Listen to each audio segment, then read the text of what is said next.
UP में विधानसभा चुनाव की तैयारी जोर शोर से चल रही है। फिलहाल बीजेपी के बड़े नेताओं ने दिल्ली को चुनावी रणनीति का सेंटर बनाया हुआ है। इतना ही नहीं, सीएम योगी की दिल्ली दौड़ भी तेज हो गई है। दिल्ली में गृह मंत्री अमित शाह और बीजेपी अध्यक्ष जेपी नड्डा के साथ चली मैराथन बैठक में यूपी को फिर से फतेह की रणनीति पर चर्चा हुई। वहीं खबरें यह भी है कि कैबिनेट विस्तार को लेकर भी रूपरेखा पर चर्चा की गई है।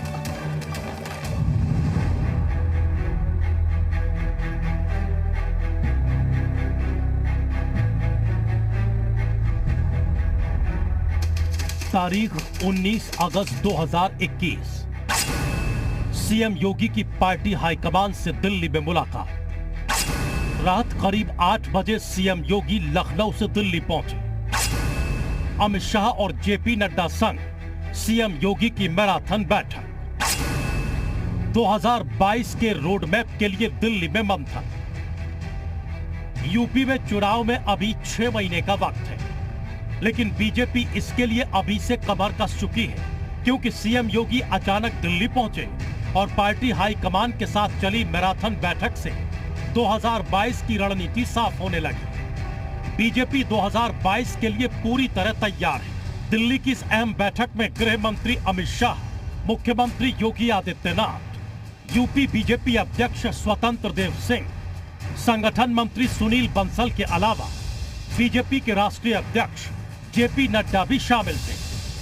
दिल्ली में अमित शाह के घर पर जो बैठक हुई, उस पर कोई औपचारिक तौर पर खुलकर नहीं बोल पा रहा है, लेकिन माना जा रहा है कि उत्तर प्रदेश की 4 खाली हुई एमएलसी सीट पर बीजेपी के तमाम नामों को लेकर आम सहमति बन चुकी है।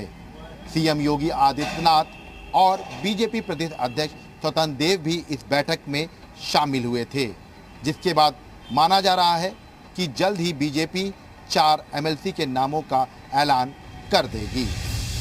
बीजेपी 2022 का चुनाव देखते हुए अपने नेताओं के साथ साथ सहयोगी दलों को भी कैबिनेट में जगह देकर सियासी समीकरण साधने की कवायद में है। सूत्रों के मुताबिक दिल्ली में शीर्ष नेताओं के बीच हुई बैठक में निषाद पार्टी के अध्यक्ष संजय निषाद को मंत्रिमंडल में मौका दिए जाने पर मोहर लग गई है। इस बैठक में संजय निषाद खुद भी शामिल थे और लंबे समय से बीजेपी पर दबाव बनाने में जुटे थे। हमने चर्चा की, भाई पीछे हमारे साथ जो वादे हुए थे उसमें कुछ नहीं हुए, दूसरे लोग हो गए, हमारे लोग थोड़ा संतुष्ट हैं, तो उन्होंने इसको आश्वस्त किया कि पीछे जो हो गया उसे भूल जाओ, आगे जो भी कुछ होगा उसमें निश्चित रूप से निषाद पार्टी को हिस्सेदारी मिलेगी। निषाद समाज की सियासी अहमियत को अच्छे से भांप चुकी बीजेपी इस अति पिछड़े वोट बैंक को किसी भी तरह अपने से दूर जाने नहीं देना चाहती। पूरे यूपी में लगभग 5% के आसपास निषाद मतदाता है। पूर्वी यूपी और मध्य यूपी के कई जिलों में निषाद वोट बैंक का अच्छा खासा प्रभाव है। पूर्वी उत्तर प्रदेश में तो कई सीटों पर हार जीत का फैसला निषाद वोटर ही करते हैं।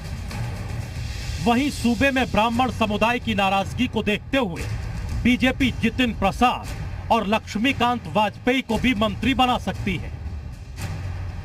बसपा और सपा ब्राह्मण समुदाय की अनदेखी को लेकर योगी सरकार को घेरने में जुट गई है। ऐसे में बीजेपी अपने ब्राह्मण समीकरण को दुरुस्त करने में जुटी है, जिसके चलते जितिन प्रसाद की पार्टी एंट्री और अब लक्ष्मीकांत वाजपेयी को दोबारा से सियासी अहमियत देने की दिशा में बीजेपी कदम उठा रही है।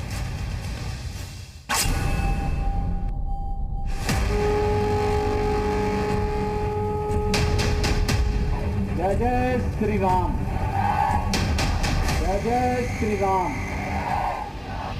यूपी का चुनाव देश का सबसे बड़ा और महत्वपूर्ण चुनाव माना जाता है। सियासी गलियारों में एक पुरानी कहावत है कि दिल्ली का रास्ता यूपी से होकर जाता है। ऐसे में बीजेपी उत्तर प्रदेश के 2022 के चुनाव को किसी भी कीमत पर खोना नहीं चाहती है। यही कारण है कि यूपी के सियासत की बिसात दिल्ली में बिछाई जा रही है।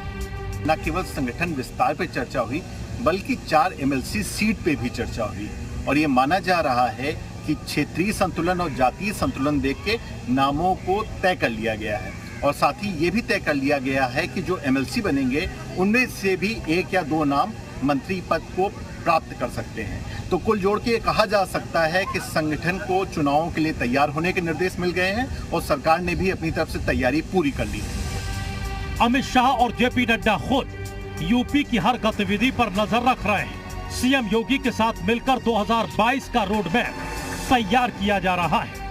सांसदों को जन आशीर्वाद यात्रा पर निकलने के निर्देश हो या फिर सभी बीजेपी सांसदों की जिम्मेदारी तय करने की बात, सभी मुद्दे दिल्ली से तय हो रहे हैं। वहीं योगी के कार्यकाल में उभरे राष्ट्रवाद और विकास को भी एजेंडा बनाया गया है। साथ ही राम मंदिर निर्माण की उपलब्धियों पर एक यात्रा निकालने की रूपरेखा तैयार की जा रही है। यूपी में अब विधानसभा चुनाव में महज 6 महीने का वक्त बचा है। ऐसे में सरकार और संगठन दोनों ही जातीय और क्षेत्रीय संतुलन बनाने की नीति रणनीति पर काम कर रहे हैं। ब्यूरो रिपोर्ट, जी मीडिया।